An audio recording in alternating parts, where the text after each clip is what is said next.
గాజులమ్మ గాజులు, రకరకాల గాజులు. ఏంటండి గాజులు అమ్ముకుంటున్నాను అనుకుంటున్నారా ఏంటి? అదేమి లేదు. ఒక ఫంక్షన్ ఉంది. ఆ ఫంక్షన్ కోసం అని చెప్పేసి గాజులవి తీసుకుంటున్నాము. ఇక్కడ నేనొచ్చేసి 4 డజన్లు తీసుకున్నాను అనమాట. నాకెంత పడింది అంటే 1000 రూపీస్ పడింది. సో, ఇక్కడ బోలెడన్ని వెరైటీస్ అయితే గాజులవి ఉన్నాయి. సో, ప్రెగ్నెన్సీలోని చెయ్యి అయితే కొంచెం పొంగుతుంది కదా చెయ్యి అది. ఇంకా అందుకని చెప్పేసి కొంచెం పెద్ద సైజే తీసుకుంటున్నాము. ఆ తర్వాత తీసుకున్న తర్వాత పాపకు కూడా చూసాము. వాళ్ళ డాడీ అయితే స్పెషల్‌గా ముందే చెప్పారు. ఏంటి మాహీకి సన్నమైన గాజులు కావాలి అని చెప్పేసి. ఇంకా అందుకని చెప్పేసి తనకి చూసాం కానీ అన్నీ లావుగానే ఉన్నాయి కానీ సన్నగా లేవు.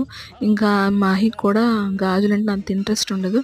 ఎక్కడికైనా బయటికి వెళ్తామంటే జస్ట్ వేసుకుంటది తప్ప అంత ఇంట్రెస్ట్‌గా చూపించదు. ఫైనల్లీ దానికైతే అవ్వలేదు. మళ్ళీ నెక్స్ట్ టైం చూడాలి. ఆ ఈవెంట్ ఏంటనేది తెలిస్తే కామెంట్ చేయండి.